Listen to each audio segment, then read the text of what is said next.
जोहार झारखंड में हूं आपके साथ सिरांधा शेखर। शुरुआत बड़ी खबर के साथ करेंगे। बड़ी खबर जेपीएससी से जुड़ी हुई है।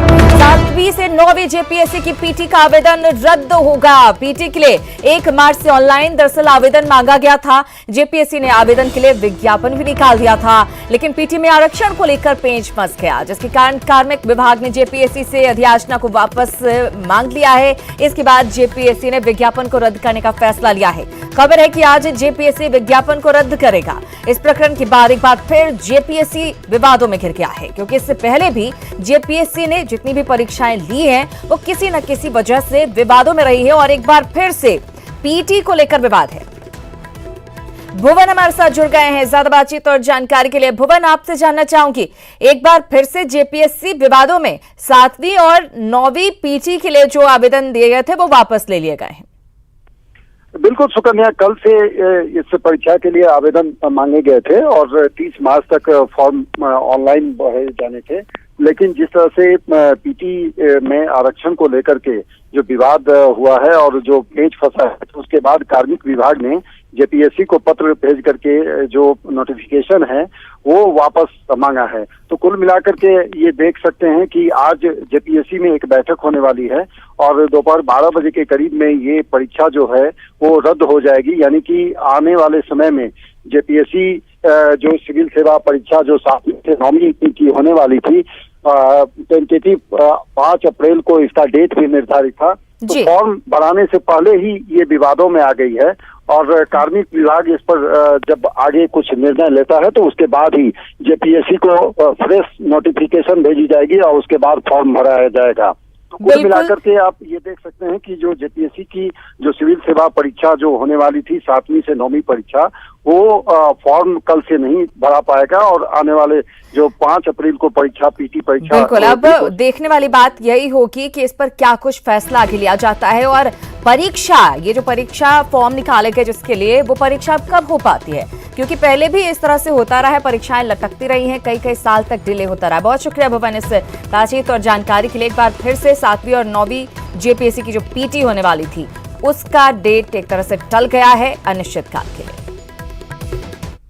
और खूंटी से बड़ी खबर मिल रही है। खूंटी के तोरपा में एनआईए की टीम छापेमारी कर रही है। उग्रवादी संगठन पीएलएफआई से संबंध को लेकर यह छापेमारी की जा रही है। एनआईए की टीम ने अमित जायसवाल, सीताराम जायसवाल और प्रकाश भुइयां के घर पर दबिश दी है।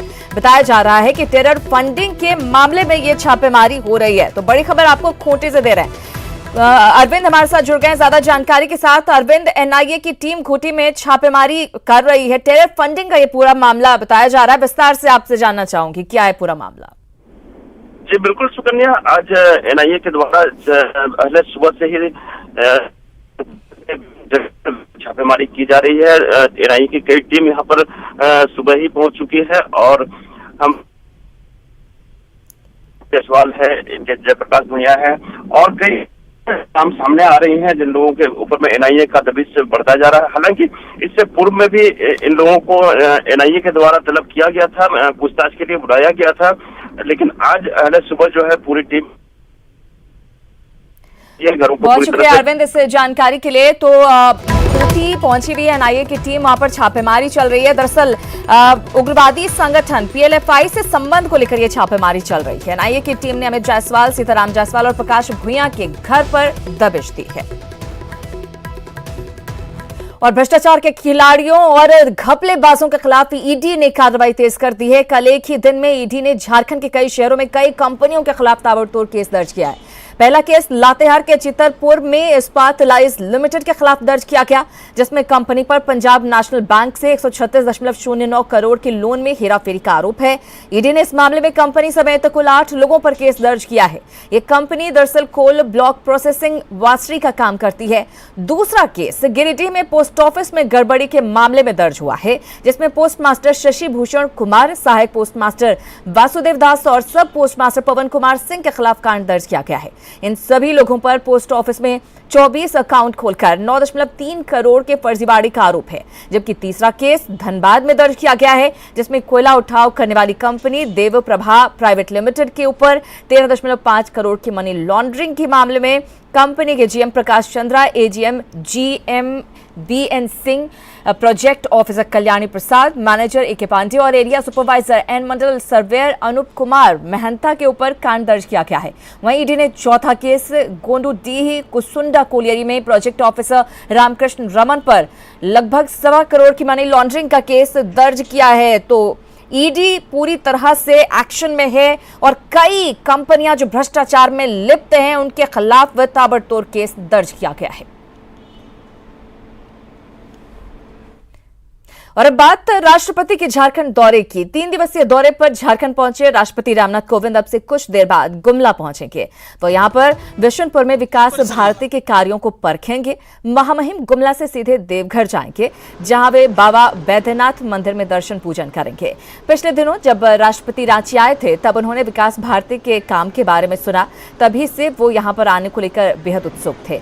राष्ट्रपति के आगमन को लेकर बिशुनपुर में उत्सव सा माहौल है। राष्ट्रपति यहां जनजातीय संस्कृति की खासियतों से भी अवगत होंगे। तो राष्ट्रपति रामनाथ कोविंद झारखंड में हैं।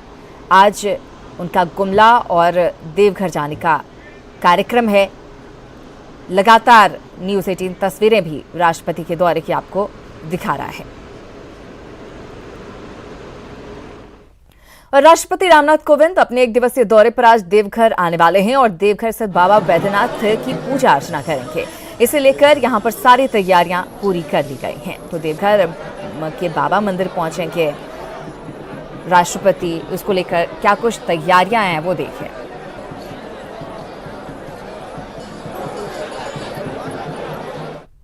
और कल राजभवन के सामने राष्ट्रपति की सुरक्षा में मुस्तैद पुलिस वाले उस समय सख्ते में आ गए जब राष्ट्रपति का काफिला निकलने से ठीक पहले एक बाइक सवार ने ट्रैफिक पुलिस की सुरक्षा घेरे को तोड़ने की कोशिश की। युवक राजभवन के सामने वाले रास्ते से तेजी से निकलने की कोशिश कर रहा था, लेकिन वो कामयाब नहीं हो सका। पुलिस ने युवक को रोकने की कोशिश की। इस दौरान युवक बाइक से गिर गया और घायल हो गया। पुलिस ने फिलहाल युवक को हिरासत में ले लिया है।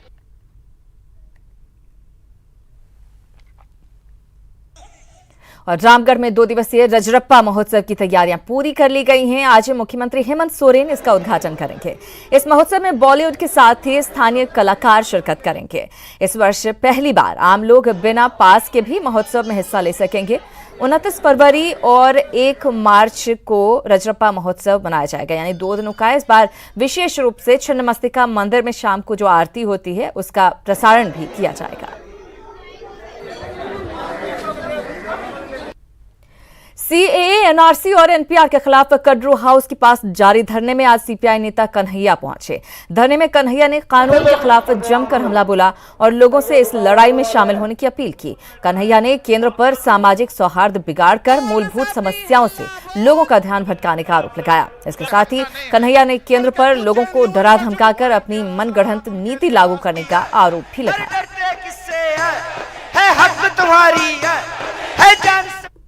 तिरंगा उठा रखा है, सीने से देश का संविधान लगा रखा है। उन तमाम लोगों को देश विरोधी और जो देश की जनता के खिलाफ, संविधान के खिलाफ, आजादी के आंदोलन के जो मूल्य हैं, उन मूल्यों के खिलाफ काम करने वाले लोग हैं। जो गोडसे को सही और गांधी को गलत मानने वाले लोग हैं, वो हम जैसे तमाम लोगों को आज देशद्रोही कह रहे हैं। और रांची में नागरिकता कानून NRC और NPR के खिलाफ कन्हैया की सभा पर बीजेपी ने हमला बोला है। पार्टी के प्रदेश अध्यक्ष दीपक प्रकाश ने कन्हैया कुमार पर लोगों को भड़काने का आरोप लगाया, जबकि कांग्रेस नागरिकता कानून के खिलाफ कन्हैया के बयानों को सही ठहराते हुए सुर में सुर मिला रही है। देखिए, कन्हैया कुमार नकारात्मक राजनीति करने का प्रतीक है। वह ऐसे विचारधारा से संबंध रखता है जिसकी जमीन इस देश में कभी नहीं हो सकती है। विदेशी मानसिकता का, विदेशी विचारधारा का वह संवाहक है। हर व्यक्ति जो है अपना स्वतंत्र है वक्तव्य के लिए और भारतीय लोकतंत्र सबको आज़ादी देती है, लेकिन हमारा उससे अलग है कि कांग्रेस पार्टी शुरू से ही इस तरह के मुद्दों पर देश की जनता के साथ खड़ी रही है और ये पहला मौका है कि सरकार खुद सड़कों पर उतर करके आंदोलन कर रही है। बात करेंगे जमशेदपुर की खबर की, जहां सिद्धगोड़ा बाजार के पास एक कार ने साइकिल सवार बुजुर्ग को टक्कर मार दी।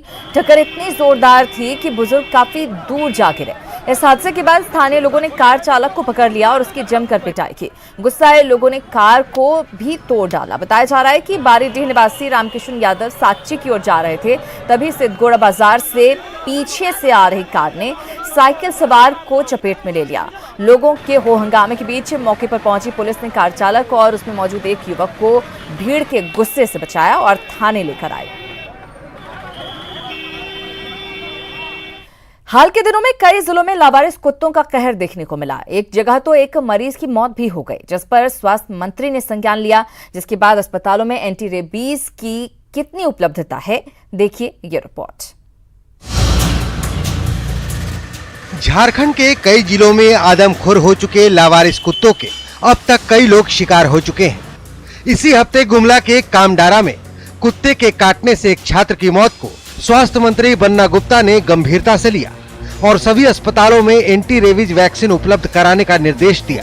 स्वास्थ्य मंत्री के निर्देश के बाद हम कई सरकारी अस्पतालों का रियलिटी चेक करने निकले तो गुमला सदर अस्पताल में ही आम लोगों ने एंटी रेबीज की उपलब्धता की पोल खोल दी, लेकिन स्टोर प्रभारी के दावे कुछ और हैं। इस अस्पताल में बहुत दिन से एंटी रेबीज की जो दवाइयाँ हैं सो अनुपलब्ध है, जिसके कारण आम ग्रामीणों को, दूर दराज से आने वाले महिलाओं, पुरुष को या जो पीड़ित होते हैं उन लोगों को दवाइयाँ उपलब्ध नहीं है। हमारे यहाँ 170 वायल है उपलब्ध और 25 वायल कामडारा को भेजे हैं। अगर रिक्वायरमेंट लगता है तो रिक्वायरमेंट मांगता है तो देते हैं। गुमला के बाद हम पहुंचे गोड्डा सदर अस्पताल, जहां पिछले 2 महीने में कुत्ता काटने के 181 मामले सामने आ चुके हैं। लेकिन यहां जब भी हमने एंटी रेबीज वैक्सीन को लेकर सवाल किया तो सिविल सर्जन ने कहा 1-2 दिनों में उपलब्ध हो जाएगा। आज नहीं है, उसको लाने के लिए भेजा है। कल अगर नहीं आ पाए तो मंडे से निश्चित अवेलेबल होगा। अब जरा सरायकेला सदर अस्पताल का भी हाल देख लीजिए। यहाँ भी हर महीने कुत्ते के काटने के 15 से 20 मामले सामने आते हैं। हालांकि सरायकेला में सुकून इस बात का मिला कि यहाँ मरीज के परिजनों ने ही दवा उपलब्ध होने पर मुहर लगा दी। अंत में रामगढ़ में जब हमने पड़ताल की तो पता चला कि यहाँ सदर अस्पताल और जिला मुख्यालय में एंटी रेबीज वैक्सीन उपलब्ध है, लेकिन ग्रामीण क्षेत्रों में दवा नहीं रहती। ऐसे में जो लोग जिला मुख्यालय नहीं पहुँच पाते वे झाड़ फूक के चक्कर में पड़ जाते हैं। दवा तो मिल गई सर, हमको फर्स्ट डोज हमको लग चुका है और सेकेंड डोज के लिए मंडे को बुलाया गया है। रामगढ़ सदर अस्पताल में दवा मिल रही है। Yes sir. कुल मिलाकर स्वास्थ्य मंत्री के संज्ञान का सरकारी अस्पतालों में असर दिखा है और जहां दवा उपलब्ध नहीं है, उम्मीद है वादों के मुताबिक वहां भी दवा उपलब्ध हो जाएगी, ताकि आगे किसी और मरीज को न अस्पतालों के चक्कर लगाने होंगे न अपनी जान गंवानी होगी। न्यूज़ 18 के लिए गुमला से सुशील कुमार, गोड्डा से अजीत कुमार और सरायकेला से विकास कुमार के साथ रामगढ़ से जयंत कुमार की रिपोर्ट। मौजूदा वक्त में झारखंड के विकास का स्वरूप कैसा हो, किन किन क्षेत्रों का विकास कर नया झारखंड देश का सबसे विकसित सूबा बन सकता है, तमाम मुद्दों पर झारखंड के मुख्य सचिव डीके तिवारी से खास बातचीत की न्यूज़ 18 झारखंड के संपादक संतोष कुमार ने। हमारे साथ बातचीत करने के लिए झारखंड के मुख्य सचिव डीके तिवारी हैं। सर, सबसे पहले आपका स्वागत है। सबसे पहले हम ये जानना चाहेंगे कि झारखंड की जो वर्तमान स्थिति है उसके बारे में क्या कहेंगे? झारखंड की स्थिति तो एक बहुत व्यापक टर्म है, लेकिन ये अच्छा प्रदेश है, बहुत सुंदर है। प्रकृति के सारे संप्रदायों के साथ साथ यहाँ पर झरने, वन, अच्छे लोग, सिंपल लोग और एक पॉजिटिविटी है। हमारे यहाँ 300 दिन की सनशाइन होती है, तो कुल मिलाकर राज्य में बहुत अच्छे पोटेंशियल्स हैं और मैं बहुत आशावान हूँ कि राज्य तो आगे ही बढ़ना है। इस राज्य को आगे ही बढ़ना है। आप ब्यूरोक्रेसी के सबसे टॉप मोस्ट पोस्ट पे हैं स्टेट में। ऐसे में आपने जो झारखंड में जो सेवाएं दी हैं उसके आधार पे आप किस तरीके से देखते हैं कि झारखंड आगे बढ़ रहा है? जी देखिए, जब वर्ष 2000 में झारखंड राज्य बिहार के विभाजन के फलस्वरूप बना तो उसका प्रमुख कारण ये था कि इस क्षेत्र को जो रिसोर्सेज थे उनका हिस्सा पर्याप्त नहीं मिलता था। उसके कारण इस क्षेत्र की उपेक्षा भी हो रही थी। तो लोगों में ये आशा थी कि हम लोग जब अलग राज्य बनाएंगे तो निश्चित रूप से इस राज्य का भला होगा, विकास की गति तेज होगी। और वो हमारे सामने है। जब वर्ष 2000 में हमारे ऊपर बहुत सारी लाइबिलिटीज़ थी, हमारे जो इंडिकेटर्स थे, चाहे वो शिक्षा के रहे हों, स्वास्थ्य के रहे हों, ये बहुत ही लो थे, गरीबी बहुत ज़्यादा थी। तो पिछले कुछ वर्षों में यहाँ पर जो कार्य हुए हैं उसके आधार पे ना ही हमारी जीएसडी ग्रोथ बहुत अच्छी रही है, डबल डिजिट में रही है, बल्कि इन इंडिकेटर्स पे भी हम काफ़ी खरे उतरे हैं। और मैं आज आपसे बता दूं कि आज झारखंड गर्व के साथ कह सकता है कि जैसे हमारा इन्फेंट मोर्टेलिटी रेट है, मैटरनल मोर्टेलिटी रेट है, ये नेशनल एवरेज से बेटर हुआ है।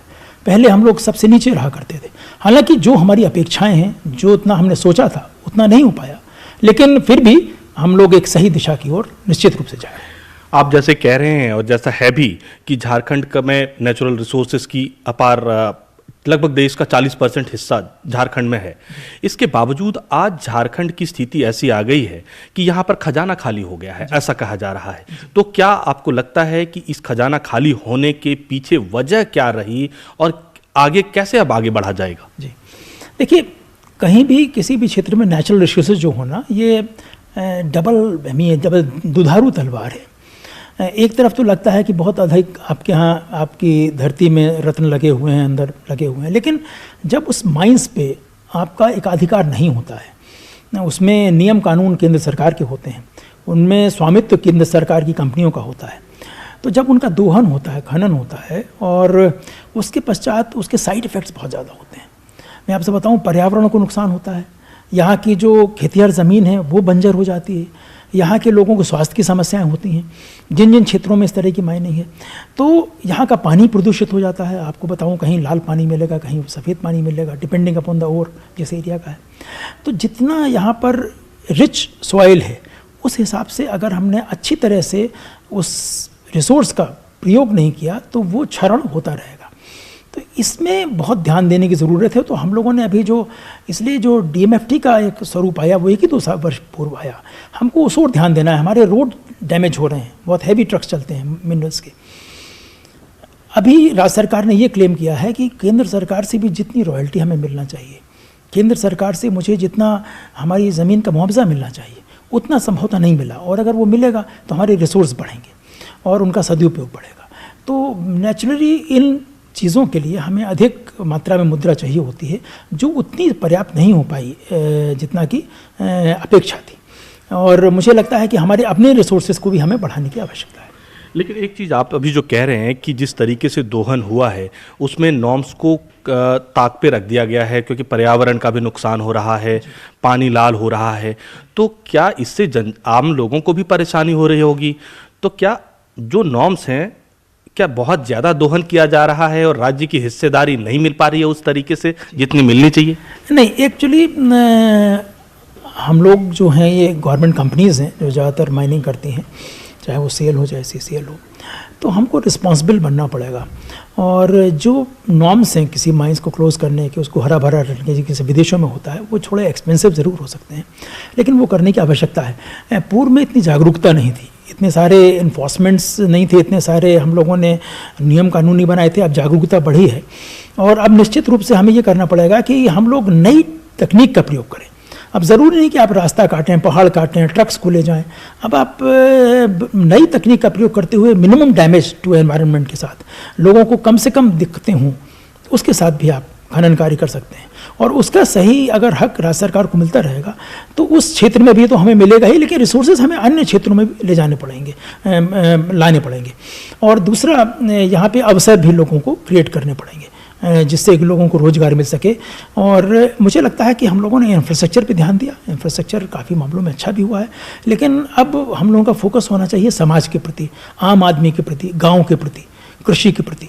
तो इस वजह से उससे जैसे कि आम लोग भी में भी परचेज पावर आए, उनकी आमदनी बढ़े, लोगों की आमदनी बढ़े, लोगों का लाइफस्टाइल अच्छा हो, ये तो सब कोई चाहता है। लेकिन जिन इलाकों में माइनिंग हुई है उन इलाकों में आप कह रहे हैं कि नॉर्म्स उस तरीके से नहीं थे कि लोगों को फ़ायदा पहुंचे। आज भी लोगों की परिस्थिति वैसी ही है। आज भी लोग, ज़्यादातर इन इलाकों में ट्राइबल्स हैं और उनकी स्थिति बहुत ही दयनीय है।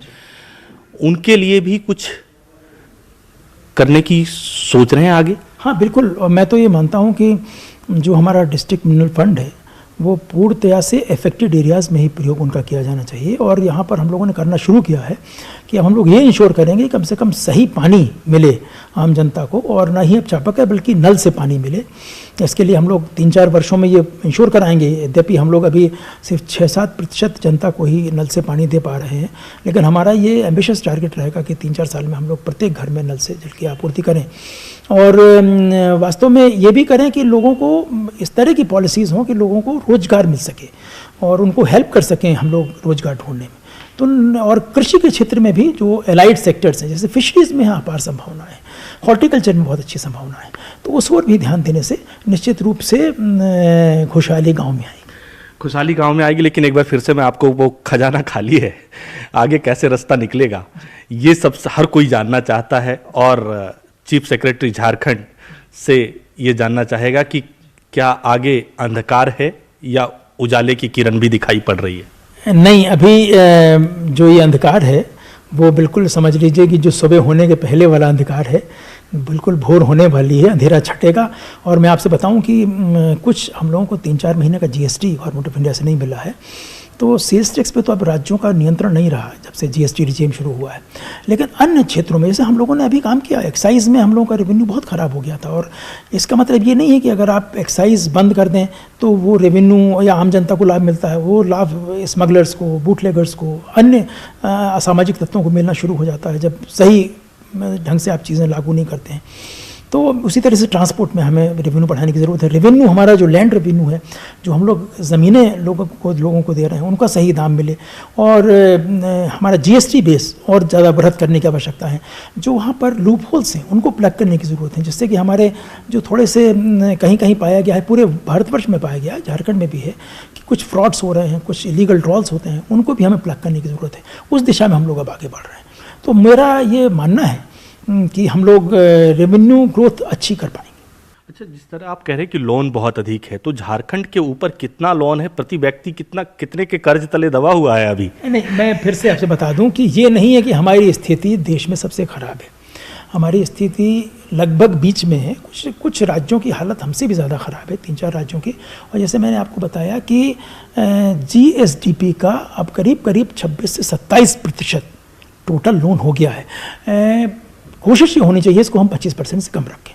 तो हम मान के चलें कि जो इंफ्रा के प्रोजेक्ट्स हैं उसको कुछ होल्ड किया जाएगा, और जो आम लोगों की ज़रूरत की ज़्यादा ज़रूरत है उन पे फोकस करेगी ये सरकार और आप लोग? जी बिल्कुल, हमारे माननीय मुख्यमंत्री जी का और पूरी कैबिनेट का अभी फोकस यही है कि आप आम आदमी, गाँव के आदमी को, आप गरीब लोगों को, उनको फोकस कीजिए और सामाजिक क्षेत्र में काम कीजिए। मैं एक चीज़ और आपसे ये जानना चाहूँगा कि क्या वजह रही, क्या पीछे की सरकारों ने ऐसे निर्णय लिए जिसकी वजह से आज हम इस स्थिति में पहुँच गए, या वो लोक लुभावन थे या उसकी ज़रूरत थी उस वक्त? नहीं, आपका प्रश्न थोड़ा सा राजनीतिक दृष्टिकोण से अधिक पूछ रहे हैं आप। लेकिन अगर राज्य के हित में देखा जाए तो सभी राज्य सरकारें राज्य हित में ही फैसला लेती हैं, समाज हित में ही फैसला लेती हैं। अब कभी कभी ये ज़रूर होता है कि हम लोग एम्बिशियस होकर, घर में भी हम लोग करते हैं कि जितनी हम लोगों की सैलरी नहीं, बजट नहीं है, कभी सामाजिक दायित्व में हम लोग अधिक खर्च कर बैठते हैं तो उस महीने प्रॉब्लम हो जाती है।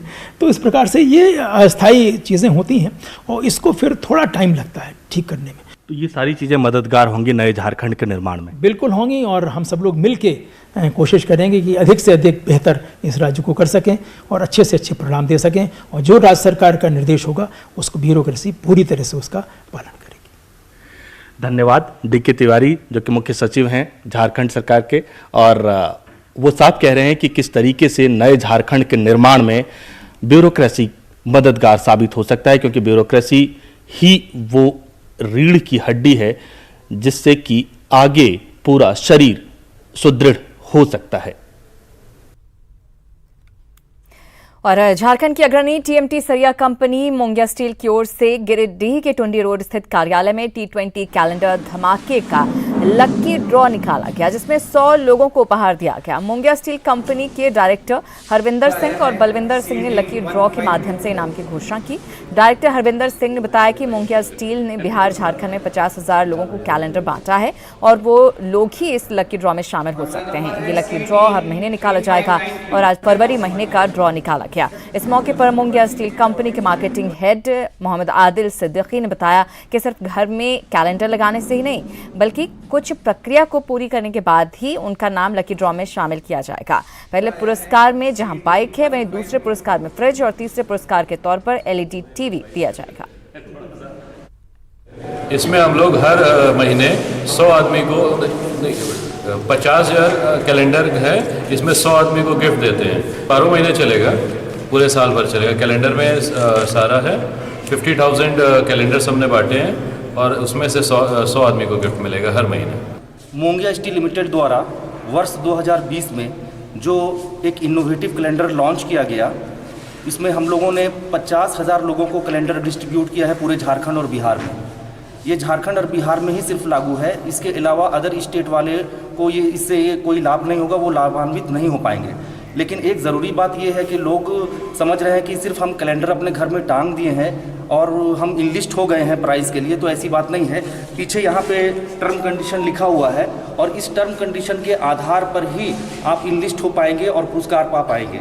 क्योंकि यहाँ पे जब तक आप अपना फोटोग्राफ और अपना कैलेंडर नहीं दिखाएंगे और अपना नाम पहचान पत्र का कोई भी ID प्रूफ आपके पास होना चाहिए, और जो आप जनवरी का जो नंबर है, जनवरी का ही नंबर कैलेंडर नंबर माना जाएगा। तो ये तीनों चीज़ भेजना बहुत ज़रूरी है और जब तक आप ना भेजेंगे तब तक ये आप इनलिस्ट नहीं हो पाएंगे। तो जितने भी कैलेंडरधारी हैं, मैं उनसे चाहूँगा कि जल्द से जल्द वो व्हाट्सअप कर दें और अपना कैलेंडर नंबर हम लोगों को बता दें ताकि हम लोग रजिस्ट्रेशन कर पाएँ। और इसी के साथ इस बुलेटिन में इतना ही, लेकिन न्यूज़ 18 बिहार झारखंड पर खबरों का सिलसिला लगातार जारी।